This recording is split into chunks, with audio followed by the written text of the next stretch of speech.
chicos. Muy bien. A ver, ¿quién más está por aquí? Ujú, ujú. Ok, ya está. PC-TON.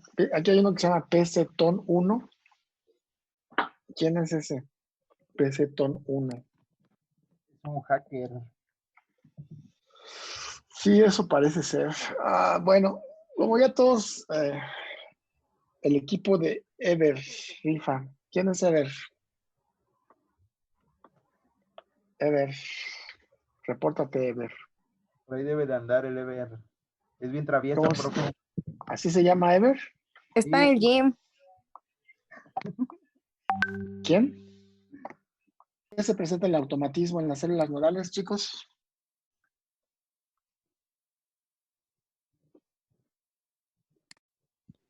Pregunta, ¿por qué se presenta el automatismo en las células nodales? Porque son capaces de producir su propia excitabilidad. O generan su propio potencial de acción. Ajá. ¿No? ¿Por qué pueden generar su propio potencial de acción? Son autoexcitables, ¿no? ¿Por qué? ¿Por qué son autoexcitables? ¿Por qué pueden desarrollar su propio potencial de acción? Por la difusión que Los se da de... canales Por los canales. ¿Cuáles canales? IF. En su membrana tienen unos canales, exactamente. IF Son los responsables. hélica. No, IF nada más, por los IF. Los canales, ¿qué canales? Los IF. Estos canales son los responsables de que presente la excitabilidad. ¿Sale? Entonces, eso es lo que estuvimos revisando ayer. Y entonces decíamos que esto se presenta en las células nodales. Ya sabemos cuántos tipos de células nodales hay, ¿no? Son 4 tipos. 4 tipos. Y entonces esos 4 tipos de células nodales presentan esto. Y eso permite el automatismo o lo que llamamos cronotropismo, la capacidad de generar su propio potencial de acción. Eso es el cronotropismo. La otra característica que estuvimos revisando aquí de manera inherente con respecto a esto es el concepto de excitabilidad, ¿no? ¿A qué se refiere eso de excitabilidad, chicos?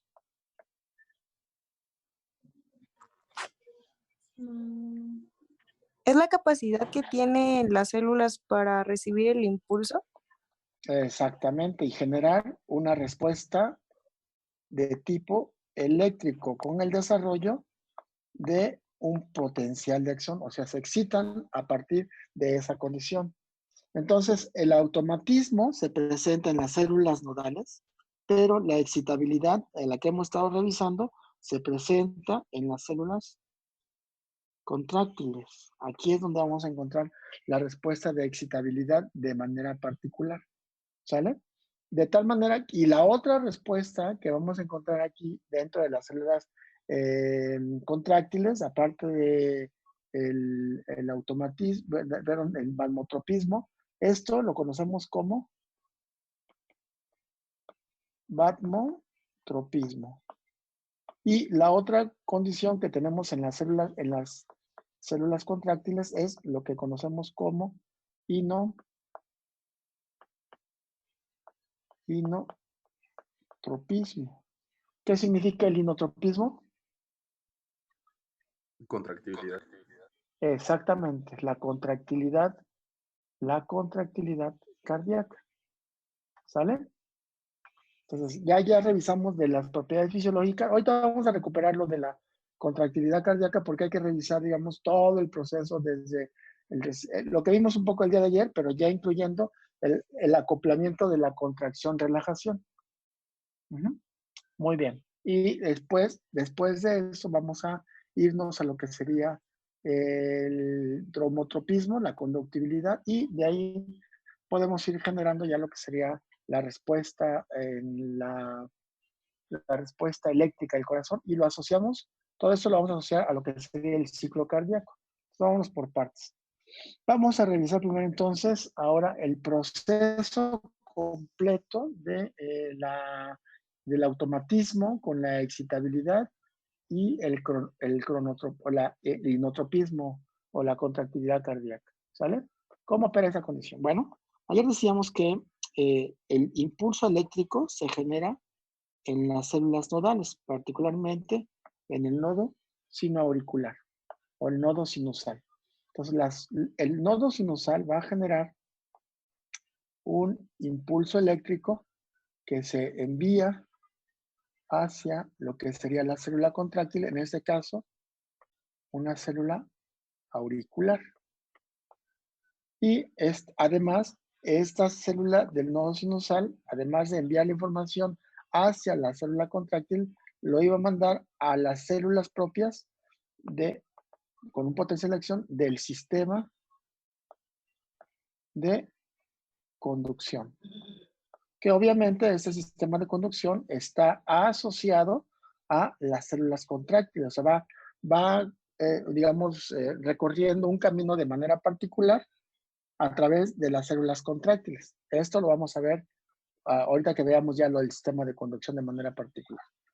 Decíamos entonces que una vez que se desarrolla el potencial de acción en el nodo sinusal, entonces iba a haber un flujo de iones, ¿no? De iones de sodio y de calcio preferentemente que alcanzaban lo que era el túbulo T en ambos lados de la membrana. Una vez que alcanzaba esos sitios, iba a generar una despolarización importante por la entrada de sodio y por la entrada de calcio, ¿verdad? Habíamos dicho entonces que este calcio iba a favorecer la actividad de unos canales de calcio, sensibles a calcio, en el retículo sarcoplásmico, de tal manera que permitía la salida de más calcio, y este calcio ya incrementada la concentración, ¿no? Más el calcio que entraba a través de los canales tipo L, los canales de voltaje para calcio tipo L, pues iban a permitir la entrada de más calcio. Esto iba a hacer que la concentración de calcio pasara de una concentración de 10 a la menos 7 a una concentración de 10 a la menos 3. ¿Estamos de acuerdo hasta aquí? De tal manera que ese incremento en la concentración de calcio intracelular, ¿no? Este incremento iba a ocasionar el proceso de contracción. Ok, chicos, platíquenme cómo ocurre la contracción. ¿Quién me quiere ir? Me lo platica y igual yo aquí puedo ir haciendo los esquemas correspondientes a la contracción. A ver, vamos a ver. Como yo sé que son bien participativos. Este que dice iPhone, que está abierto su micrófono. ¿Quién es? Le voy a cambiar su nombre aquí al iPhone. Ahora se va a llamar, déjenme ponerle un nombre nuevo para que le voy a poner expositor. Y él va a saber quién es. A ver, expositor.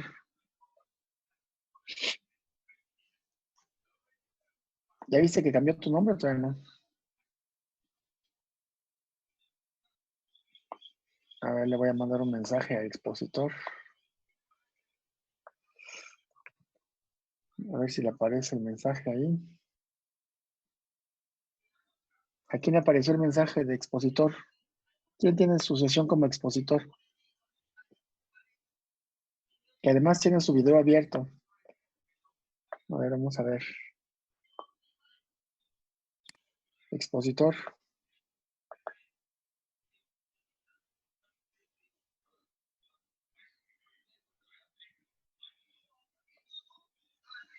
¿No?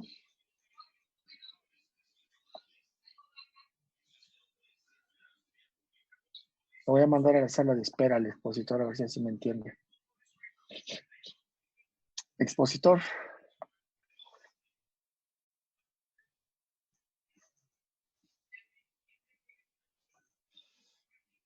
¿No?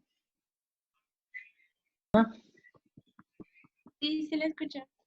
Ok, Ana, platícame por favor cómo ocurre la contracción cardíaca, ya de manera detallada, un poco el detalle de la contracción. Ya tenemos el calcio elevado, ¿no? Ajá. Ya tenemos aquí la célula, con el túbulo T y todo lo demás que ya sabemos.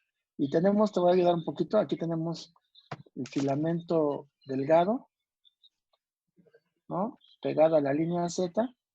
Aquí está el otro filamento delgado. Tenemos además el filamento grueso, ¿no? Y aquí tenemos la parte globular de la miosina, haciendo un agrandamiento de la cabeza, de la parte globular de la miosina. Tenemos aquí ADP y también tenemos fosfato, ¿no? Entonces eso va a estar, esto es un agrandamiento de esta posición, ¿sale?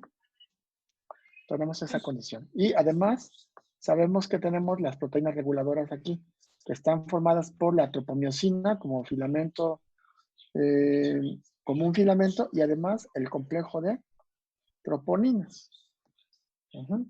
Muy bien. Platícame cómo opera la contracción como tal. Ok. La, ¿Sí?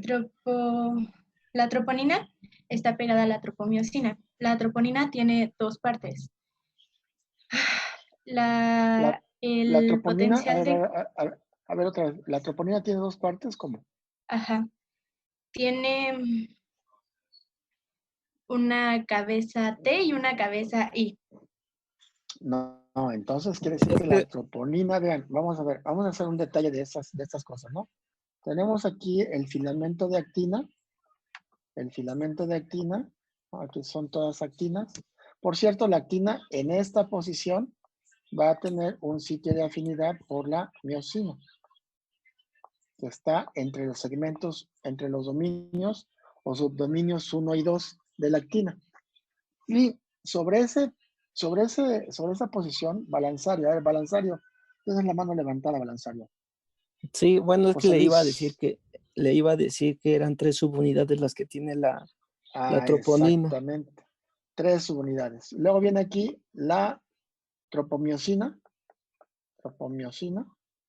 y luego aquí, sobre estas posiciones, van a estar el complejo de troponinas. Las troponinas van a ser de tres tipos.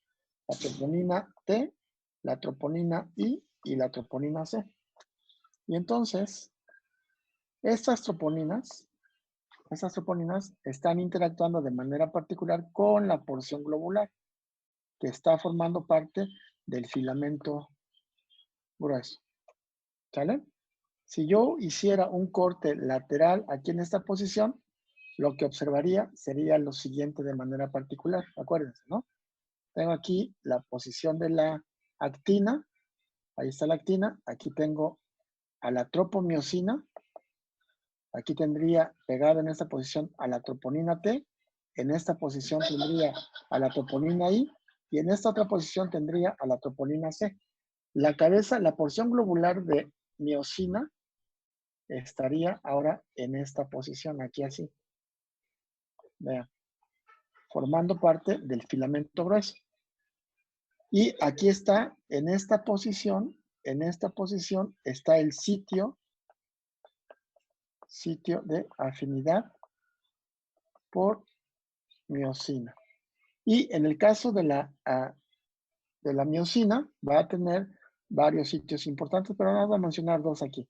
Uno sería este, en negro, que sería el sitio de afinidad por la actina. O sea que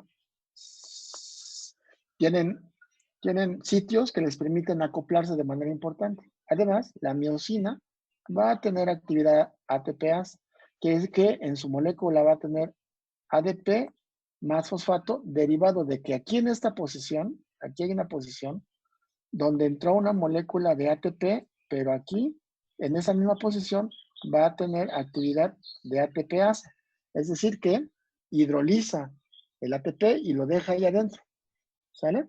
Pero vean, entonces, quiere decir que la miosina, esa es la posición globular de la miosina, ¿no? No puede interactuar con la actina porque estas proteínas, que son las proteínas reguladoras, están están interfiriendo entre el sitio de afinidad de la actina que presenta en la miosina con el sitio de afinidad de la miosina. ¿Sale? ¿Estamos de acuerdo?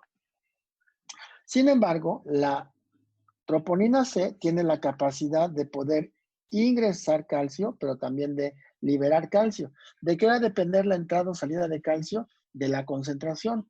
Cuando hay altas concentraciones de calcio, y estamos hablando de una alta concentración que es igual a 10 a la menos 3 milimolar de calcio, entonces el calcio tiende a entrar. Pero cuando la concentración es baja a su valor normal, cuando es 10 a la menos 7 milimolar, entonces, ¿qué pasa con el calcio? El calcio tiende a salir cuando la concentración es baja. Bueno, entonces, este calcio va a entrar y salir sobre la troponina C de manera particular. Aquí es donde va a interaccionar. De tal manera que entonces, ¿no? Esto es dependiente de calcio. ¿Qué va a pasar cuando el calcio entra? Ah, bueno, cuando el calcio entra, se pega en la troponina C y eso genera que todo este complejo de proteínas, todo este complejo se desplace sobre esa posición. ¿Cómo nos quedaría? Bueno, vean, tenemos aquí la actina,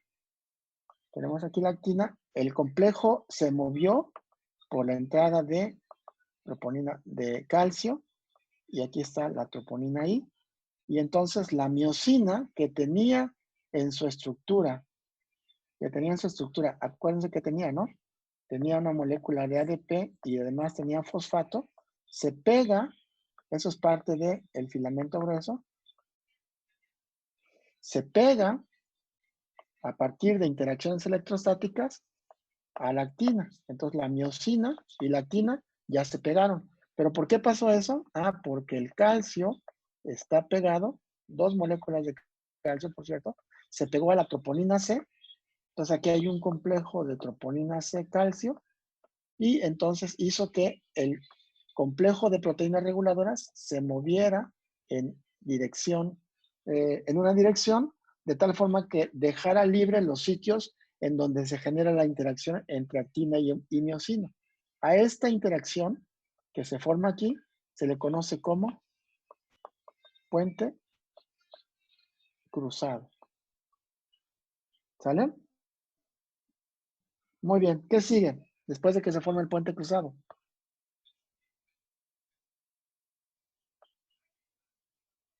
¿Qué sigue después de que se forma el puente cruzado, chicos? ¿Quién estaba hablando? Recuérdenme quién estaba hablando.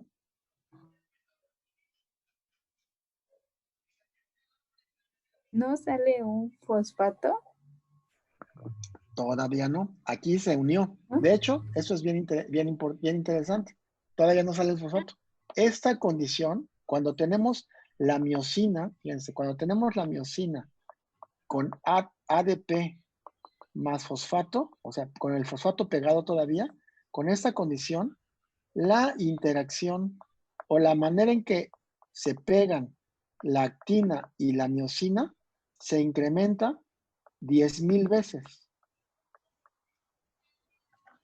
O sea que en cuanto entra el calcio y se mueve esta proteína, se movió, ¿verdad? Dejó despegado el sitio de interacción. Digamos que lo podríamos representar de la siguiente manera. Aquí está la actina, vean, ¿no? Y ahora la proteína reguladora se movió del sitio junto con el complejo de troponinas. Pero el complejo de troponinas, recuerden, lleva calcio en esa posición. Y bajo esa condición, entonces, la miosina se pegó aquí a la actina, pero tiene aquí todavía ADP más fosfato dentro de la estructura globular. ¿Por qué se pegó tan rápido? ¿Por qué se pegó tan rápido? Ah, esto porque cuando tenemos el complejo de miosina con ADP y fosfato, se incrementa la afinidad 10,000 veces. O sea, de por sí son afines, pero bajo esa condición, la interacción, la formación del puente cruzado se incrementa muy, muy rápidamente. Y entonces se genera esta condición que denominamos la interacción entre actina y miosina. Esto lo denominamos puente cruzado. Una vez que tenemos el puente cruzado, entonces, hay una modificación estructural que va a permitir la salida de fosfato. Ese sería el siguiente evento. Sale el fosfato. Con la salida del fosfato, entonces, la posición globular de la miosina cambia. Y ahora, la posición globular, vean, aquí tenemos, digamos, una posición globular de 90 grados, ¿no? Ahora la posición globular, aquí voy a ver lo que está pasando ahora. Entonces, vean, tendría aquí mi secuencia de actina, mi secuencia de actinas, y entonces la posición globular cambia. Y ese es el golpe de fuerza, ¿no? Exactamente. Y entonces, pero aquí salió el fosfato, ¿se acuerdan? Pues aquí nada más tenemos el ADP en la posición de la miosina con la actina, y este movimiento, ¿no? Se llama golpe de fuerza. Y con ello logra desplazar el filamento. ¿Sale? Está desplaza el filamento delgado. Este es el origen de la contracción. ¿Sale? Y luego vean, aquí, el siguiente paso es la salida del ADP. ¿Sale?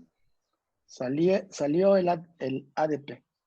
Y entonces ahora nos queda solamente, vean, nos va a quedar la actina, nos queda la actina con la miosina en una posición de 45 grados. Es un ángulo que se forma de 45 grados, pero solamente tenemos aquí a la actina interactuando con la miosina. ¿Cuál es el siguiente paso? El siguiente paso es que otra vez tenemos aquí a la actina y entonces en este momento va a entrar, en estas condiciones, va a entrar ahora una molécula de ATP. ¿Dónde va a entrar la molécula de ATP? Pues en la posición globular. Aquí hay un espacio en donde entra la molécula ATP de manera particular. Pero, entonces, con la entrada del ATP, que además lleva magnesio, con esas dos entradas, el ATP más el magnesio que lleva ahí, entonces se forma un complejo que es miosina, ATP, actina. ¿Estamos de acuerdo? Pero con el ATP, este ATP presente aquí, lo que va a hacer es disminuir la afinidad de miosina por actina. ¿Y entonces qué va a suceder? ¿Qué sucede, chicos? Bueno, que la miosina, que está aquí en un ángulo de 45 grados todavía, va a tener ATP. Se despegó, ¿se dan cuenta? Ahora acuérdense, la proteína reguladora todavía está aquí, Todavía está aquí la proteína reguladora. Pero ahora con el ATP se despegó, se despega la interacción. Queda miosina con ATP y la actina por otro lado. Pero todavía tienen separada a la proteína reguladora. ¿Sí vamos bien? ¿Qué le tiene que pasar a esta molécula, de miosina? Bueno, que va a regresar a ocupar un ángulo de 90 grados. Regresa de 45 grados, regresa a 90 grados. Pero durante este tiempo lleva a cabo la hidrólisis del ATP. ¿Cuál va a ser la consecuencia de esa situación? Bueno, cuando está regresando entonces, aquí tenemos otra vez el filamento de actina, la proteína reguladora. Espérenme tantito porque ya se acabó el lápiz. Ay. Espérenme.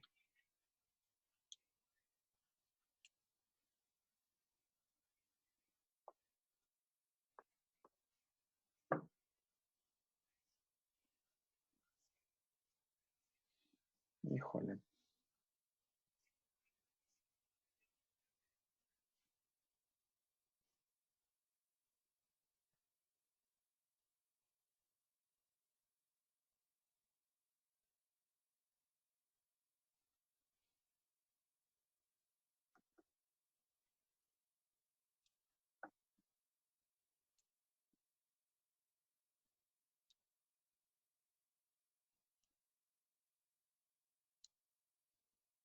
Realizar la proteína reguladora. Ahí.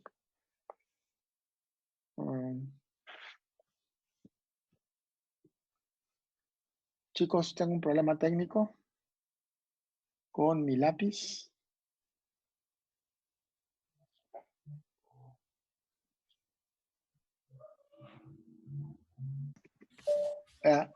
Digamos que lo que va a suceder es que entonces, vean, va a cambiar, entra la molécula de ATP, disminuye la afinidad por la miosina y cuando disminuye la afinidad por la miosina, se despega la cabeza globular. Cuando se despega, entonces regresa del ángulo que tenía de 45 grados a un ángulo de 90 grados. Y durante ese viaje del cambio de conformación de 45 a 90 grados, ¿qué creen que va a pasar? ¿Qué creen que va a suceder, chicos? ¿No es lo de la hidrólisis del ATP? Se hidroliza, se hidroliza. Entonces cambia, digamos que cambia de ser ATP. A ver, vamos a ver aquí, espérame tantito. ¿Dónde estamos? Aquí. Cambia, cuando va cambiando de 45 a 90 grados, el ATP se hidroliza. Y entonces, ¿en qué condición va a quedar cuando llega a 90 grados? El ATP va a estar hidrolizado, ¿cierto? Sí. Entonces, como va a estar hidrolizado, va a quedar en forma de ADP más fosfato, ¿cierto? ¿Qué va a pasar ahora entonces? Va a proporcionar otro golpe activo, ¿no? Exactamente. Entonces, como regresa a su posición de 90 grados, vean aquí, aumenta nuevamente la afinidad entre la actina y la miosina y continúa la contracción. Eso permite la continuidad de la contracción. Y entonces otra vez genera un golpe de fuerza, desplaza el filamento y lleva a cabo, bueno, se forma el puente cruzado, lleva un golpe de fuerza que genera el desplazamiento del filamento delgado y ese desplazamiento del filamento delgado va a generar la disminución de la sarcómera, con lo cual se está llevando a cabo la contracción. ¿Estamos de acuerdo? Todo eso va a ocurrir mientras el calcio, como vemos aquí en la célula, mientras el calcio esté incrementado en su concentración, pues entonces eso va a generar que haya una contracción, digamos, de alguna manera prolongada.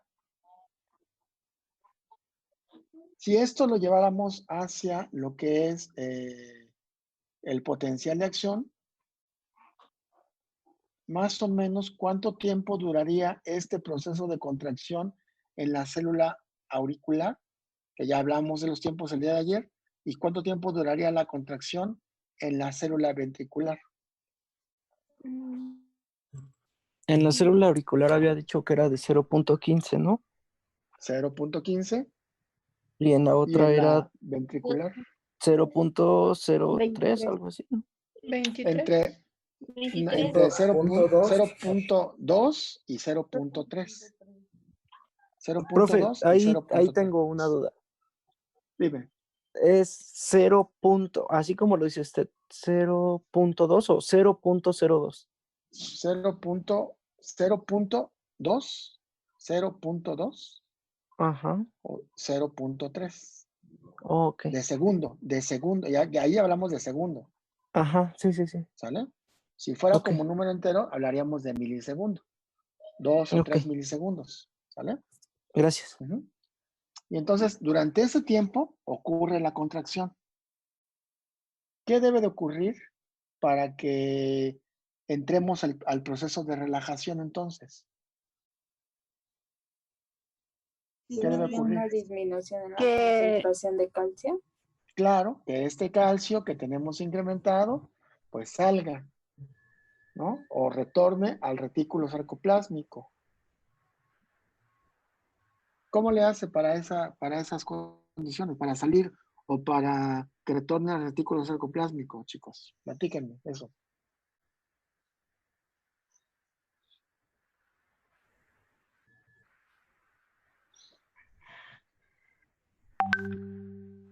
Los escucho. ¿Cómo le hace? ¿Por la bomba sodio-potasio? No, en principio.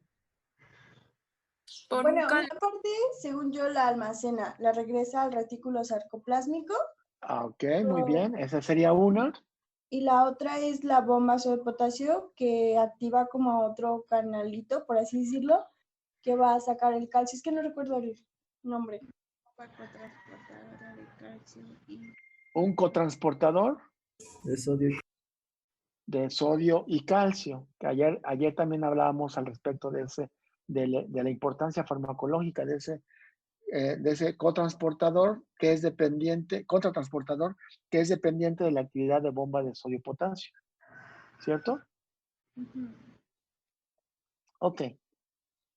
Entonces, regresamos el calcio, el 75%, bueno, según el autor, entre el 75 y el 90% de ese calcio se regresa a el retículo sarcoplásmico y entre el 10 y el 25% es eliminado a través de contratransportador de sodio-calcio.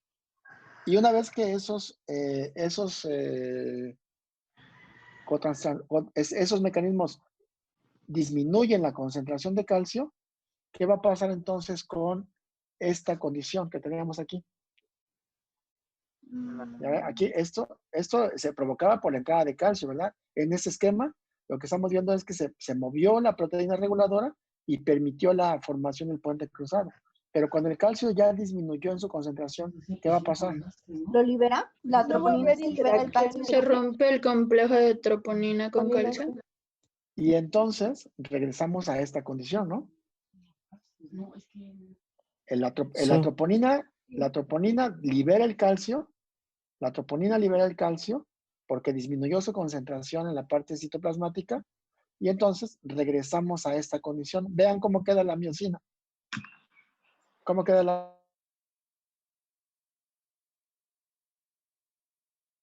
de proteínas reguladoras? Y ahora tenemos la miosina, pero la miosina tenía ADP más fosfato, ¿no?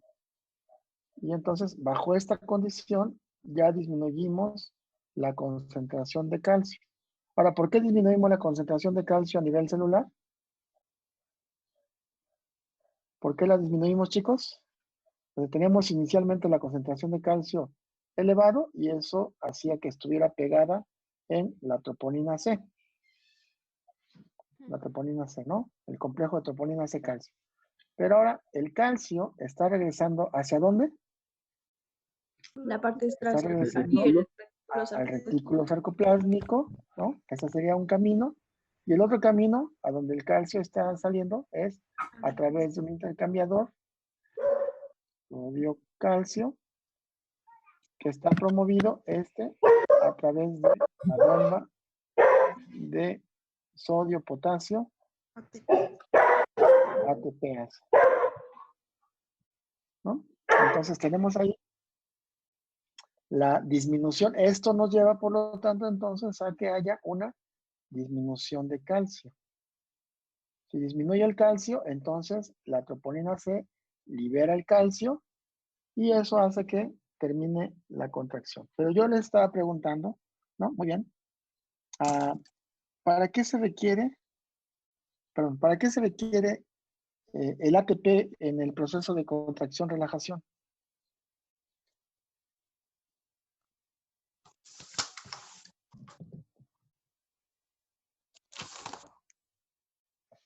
¿Para qué, chicos? Pregunta. Disminuir la afinidad. Disminuye la afinidad, exactamente. Entonces, si ustedes se acuerdan, habíamos dicho que cuando teníamos aquí la cadena de actina, ¿no? Y tenemos aquí la molécula de, teníamos aquí la posición global, la posición globular de la miosina, iba a tener aquí ATP y eso iba a generar que disminuyera la afinidad. ¿Cierto? De manera que entonces, ¿para qué queremos el ATP? El ATP entonces va a favorecer el proceso de relajación. ¿Junto con quién? Junto con el magnesio.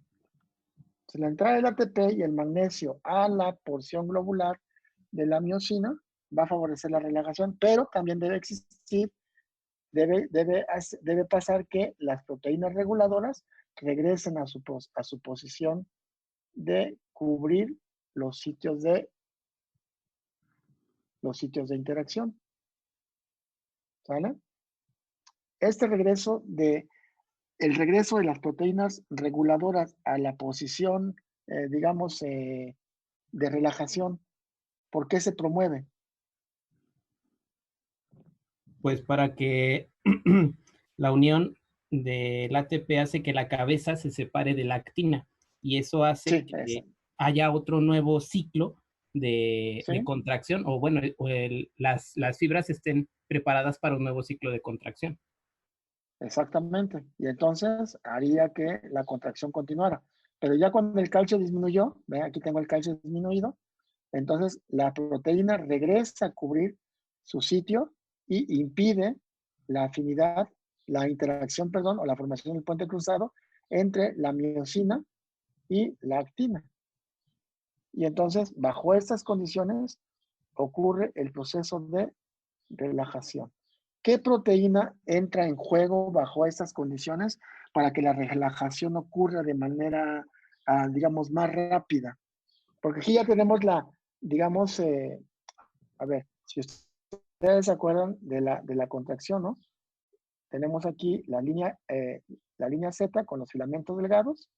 Este, digamos, sería en su estado de relajación. Aquí están, ¿no? Y entonces tenemos a los filamentos gruesos en esta posición, varios filamentos gruesos en esta posición.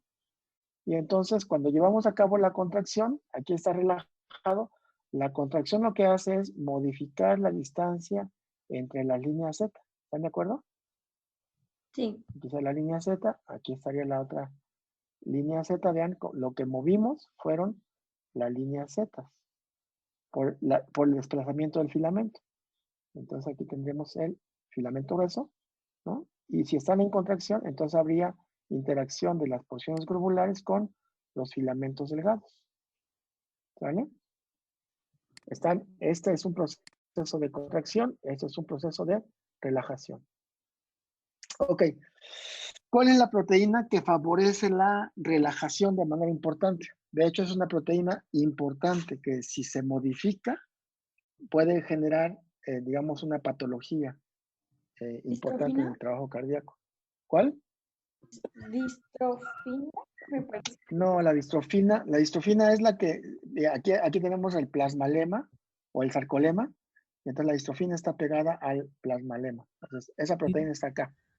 Esa no está relacionada con la relajación de manera directa. Ah, ok. ¿Qué proteína es?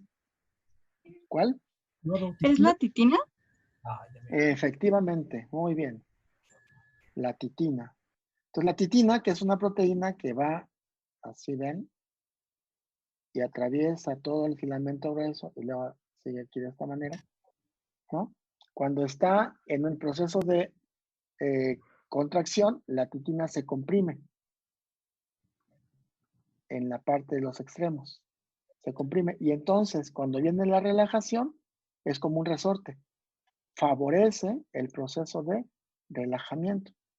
Y la relajación es en el proceso, en el ciclo cardíaco, o sea, en todo el proceso, la contracción es importante para la expulsión de la sangre, pero la relajación es muy importante para el llenado ventricular.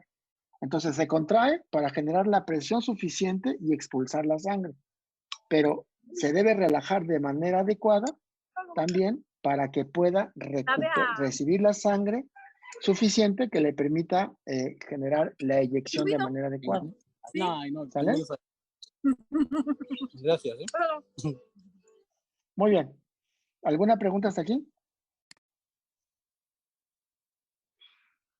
¿Dijo que la titina favorece la relajación? La titina favorece la relajación, que es importante para el llenado tanto de las aurículas, pero particularmente de las ventrículas. Y particularmente en el caso de las ventrículas, ¿no? Debe generar un relajamiento adecuado para que se llene también de manera adecuada el ventrículo, ¿no? O la cavidad ventricular. ¿Sale? De hecho, como adelanto un poco en esta situación, una deficiencia en la síntesis de titina o por alguna razón no hay titina, esto puede generar insuficiencia cardíaca. ¿Qué significa que haya insuficiencia cardíaca, chicos? Ya lo veíamos incluso el día de ayer. Pues que ¿Un retorno en el flujo sanguíneo? No. Insuficiencia. ¿Qué significa insuficiencia? Que no es suficiente. Entonces quiere decir que el volumen de eyección cardíaca es insuficiente. ¿Por qué puede ser insuficiente? Porque el llenado, cuando se da la relajación fue insuficiente. Y entonces, como no fue suficiente el llenado, la sangre que se bombea, que se expulsa, pues no va a ser suficiente para el riego de los tejidos. Y por eso causa una insuficiencia cardíaca. ¿Ocasionado por quién en este caso? Bueno, una proteína asociada a esa condición es la titina, que no genera el estado de relajación adecuado para que se llene de manera adecuada la parte ventricular, sobre todo. Profesor, ¿Queda aquí claro? estaríamos, Dígame. profe, aquí estaríamos hablando de Dígame. la relajación isovolumétrica. De la relajación, sí, de la relajación del ventrículo. Ajá. Que ocurre, digamos, durante la relajación isovolumétrica. Ok. Gracias. Exactamente. Muy bien. Bueno, ahora, vean, en el caso de estas condiciones, la contractilidad también se puede, neta, no sé, ¿a qué te refieres? Josh Pastrana dice, neta. Bueno, la contractilidad entonces también es un factor que puede ser sujeto a modificarse de manera importante a través del sistema nervioso autónomo. O sea, este también va a tener un efecto sobre la contractilidad. Ayer veíamos ese efecto, pero a través de fármacos, que serían los digitálicos. Ya habíamos dicho que los fármacos digitálicos disminuían la actividad de la bomba de sodio-potasio ATPasa y eso ocasionaba un inotropismo positivo. Pero también hay maneras de generar inotropismo negativo, o sea, una disminución en la fuerza de la contracción como tal. Obviamente sabemos que, digamos, el sistema nervioso autónomo puede actuar a través del sistema simpático o puede actuar a través del sistema parasimpático. Dice que no le entiende bien aún a la plataforma, Josh. No te apures, Josh. Bueno, ok. ¿Cuál es el neurotransmisor que va a ser liberado a través del sistema simpático? Otra vez va a ser noradrenalina y el parasimpático va a ser a través de acetilcolina. En ese sentido, digamos, estos receptores van a actuar a nivel de las células auriculares y ventriculares, ¿no? Generando un incremento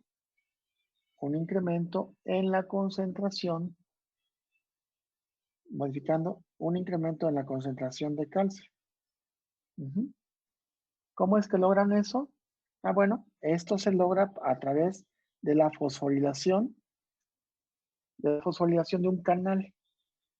Fosforilan un canal que se llama fosfolambán. ¿Ese canal dónde lo tenemos? Este canal lo tenemos particularmente en el retículo sarcoplásmico y al fosforilarlo va a incrementar la corriente de calcio. Y entonces por eso se puede incrementar la corriente de calcio a nivel intracelular. Aquí Perdón, tenemos doctor, esa condición. ¿el fosfoqué y el fosfoqué? Perdón, es que no lo entiendo bien. Fosfolambán es el canal. Es un canal iónico que se llama fosfolambán. Fosfolambán, ok. Ese fosfolambán Sí, fosfolamban lo que va a hacer es incrementar la corriente de calcio, haciendo que el calcio incremente su concentración a nivel intracelular y con eso genera un efecto inotrópico positivo. Obviamente, estos receptores lo hacen a través del receptor beta 1.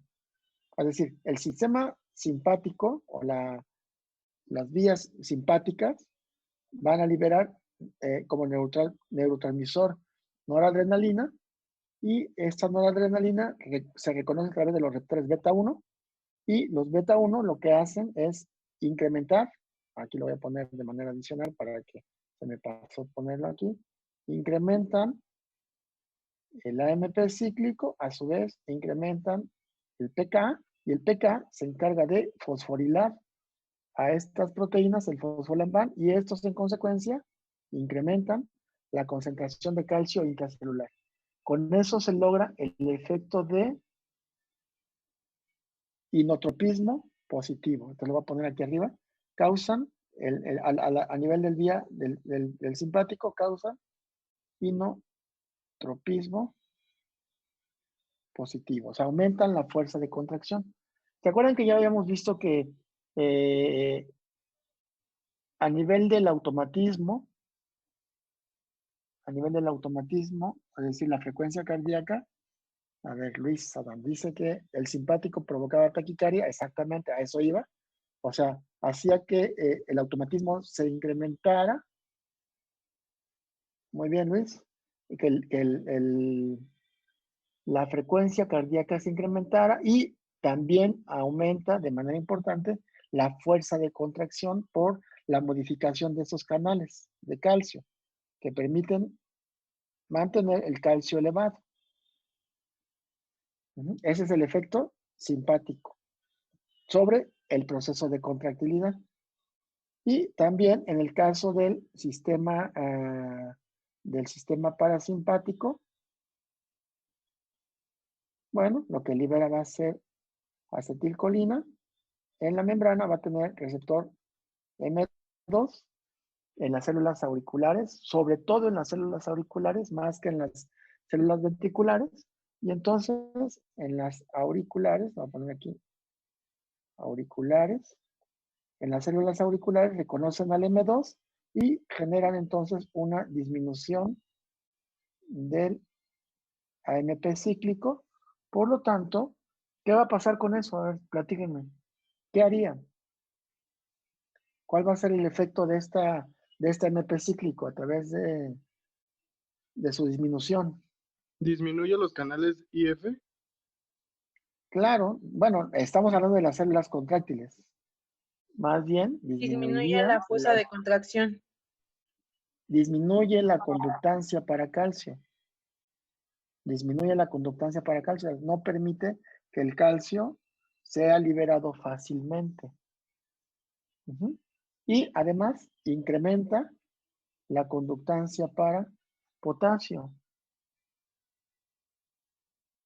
¿Eso qué consecuencia trae? La salida de potasio. ¿Qué creen que vaya a pasar? Bueno, esa es una consecuencia en términos de la... No, aquí estamos hablando de la contractilidad nada más. Pues disminuye la fuerza de la contracción. Exactamente. Disminuye la fuerza de la contracción. Y además hace que la excitabilidad de las células sea mucho menor, o sea, sean más difíciles de excitar, porque crea un voltaje mucho más negativo.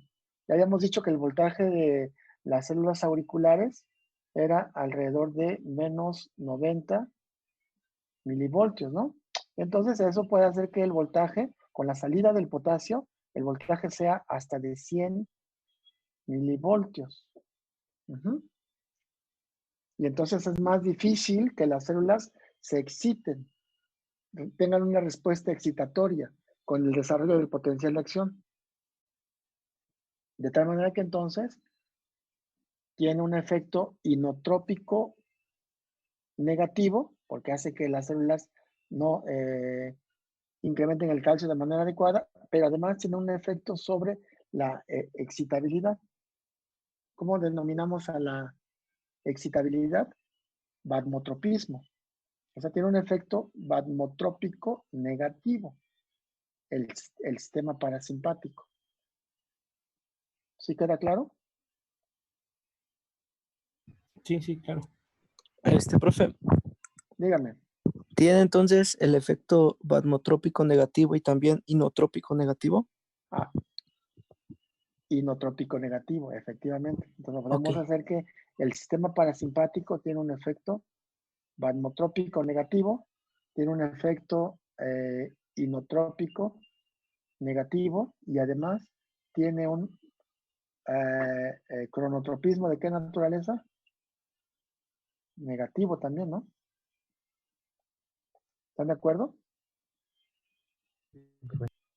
Sí. Sí, ¿verdad? Mientras que el sistema simpático, aquí está, el sistema simpático, ¿cuáles serían los efectos del sistema simpático? En términos de lo que acabamos de revisar, por ejemplo, de el cronotropismo. ¿Positivo? Positivo. Ajá. ¿Cómo sería con respecto al vasmotropismo? Positivo. También positivo, es decir, aumenta la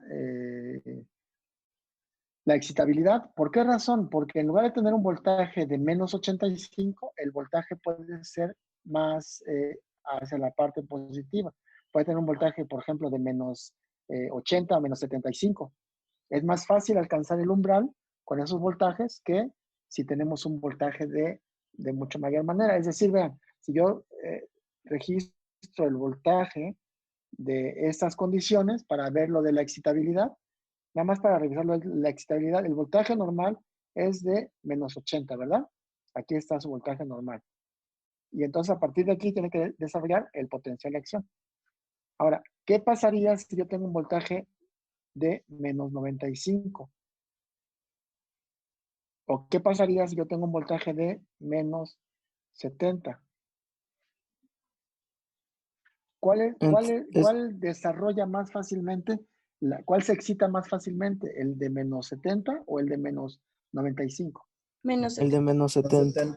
Claro, este es Menos más fácil 70. este es más fácil de excitar. Vean, el recorrido es mucho menor. Mientras que el recorrido de menos 95 tiene que recorrer más distancia para desarrollar el potencial de acción.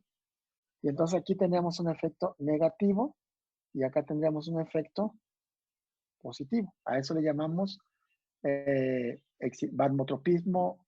Ese sería un vasmotropismo negativo y ese sería un vasmotropismo positivo. ¿Por qué razón? Porque es más fácil de excitar. ¿Sale? En cuanto a la frecuencia, ¿no? Ahora vamos a regresarnos a lo que estábamos viendo con el simpático. Aquí está. Tiene un cronotropismo positivo, un vasmotropismo positivo. ¿Y cómo será con respecto al inotropismo? Positivo. ¿El simpático positivo? Sí, claro, estamos hablando del simpático positivo. ¿Sale? Entonces, ya explicamos por qué razón ocurre esa situación. ¿Sale? Y de una vez aprovechando el espacio, digamos, ¿no? En términos de que ya estamos haciendo todo esto, si aumentamos el tiempo, por ejemplo, con el simpático, si aumentamos el tiempo, si aumentamos la excitabilidad, ¿no? Si hacemos que sean más excitables las células, y si aumentamos la fuerza de contracción, también hay otra propiedad fisiológica que sería el caso del dromotropismo, o sea, el sistema de conducción. ¿Cómo será la conducción de la corriente eléctrica para generar, digamos, la señal eléctrica en las células contráctiles? ¿Aumentará o disminuirá? Aumentará. La velocidad de conducción. Sí, te escucho. ¿Alguien había hablado?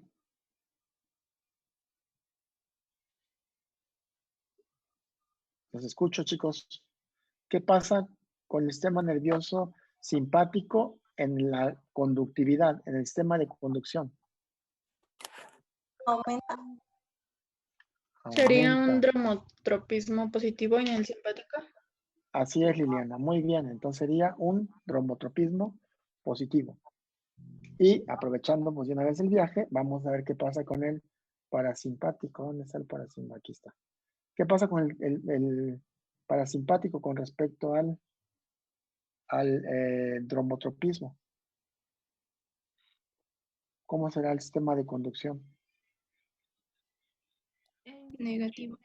Claro, va a ser, la velocidad de conducción va a ser negativa. Y esto, principalmente, todo este efecto negativo se debe a que disminuye, vean ustedes aquí, disminuye la corriente de calcio al interior de las células. Modifica el canal de calcio, modifica canales de calcio que impide la entrada de calcio de manera importante y por lo tanto todos los efectos van a ser el cronotropismo negativo, el palmotropismo negativo, el inotropismo negativo y el dromotropismo negativo. Obviamente todo esto se va a ver reflejado en la señal eléctrica del corazón, por supuesto. ¿Sale? Mientras que el sistema simpático, como lo podemos ver acá, ¿no? El sistema simpático entonces lo que tiene son puros efectos. ¿De qué naturaleza? Positivos. Todos facilitan, digamos, el trabajo cardíaco en términos de lo que desarrollamos o lo que señalamos que era una taquicardia. Entonces el sistema simpático aquí genera una taquicardia, o sea, un incremento de la velocidad, la contracción y la fuerza, todo, ¿no? Mientras que el sistema parasimpático lo que desarrolla, ¿qué es? Una bradicardia. Profe, Exactamente. ¿Alguien? Sí, dígame. y en el caso del simpático, ¿puede llegar a ser tanto el dromotropismo muy elevado que puede provocar una arritmia? Pudiera ser, claro. Pudiera ser muy elevado.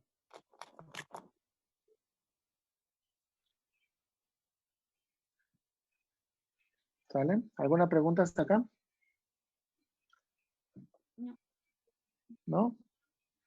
Muy bien. Entonces, con esto, lo que acabamos de revisar prácticamente sería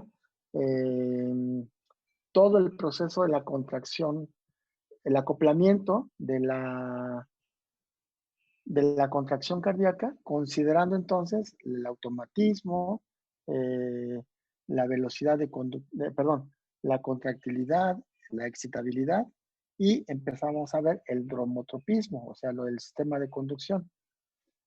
Pero pues hay que entender eso del sistema de conducción, ¿no? Hay que ver cómo está estructurado el sistema de conducción. Y para esto entonces vamos a pedirle a algunos de sus compañeros que nos platique del sistema de conducción. Vamos a ver quién nos va a hablar del sistema de conducción. Elizabeth José. ¿Estás ahí, Elizabeth José?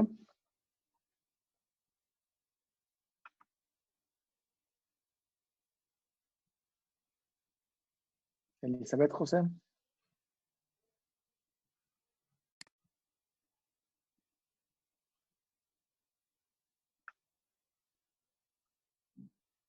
Elizabeth José a la 1.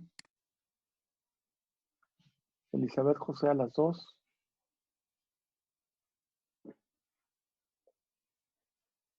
No está, a ver. Si no contestan, oigan, sí, tienen que participar todos. Se me hace que voy a hacerle, como sugiere aquí su compañero José Luis Balanzario. Si no contestan, voy a tener que moverlos del grupo porque tienen que participar. La idea de hacer estas reuniones en tiempo real es que todos participen, no nada más que uno sea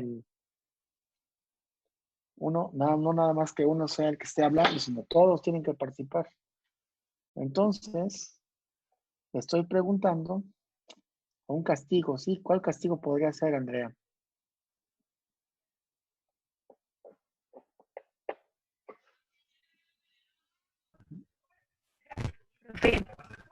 Mándeme.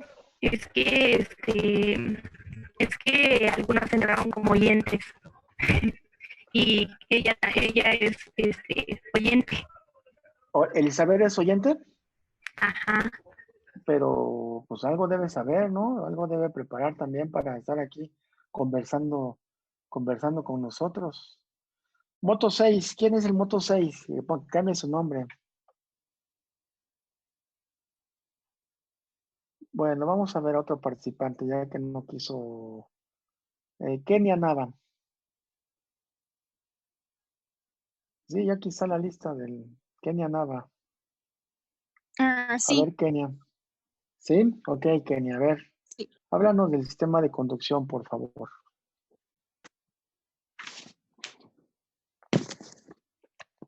¿Vas a ocupar la pantalla? ¿Vas a presentar algo?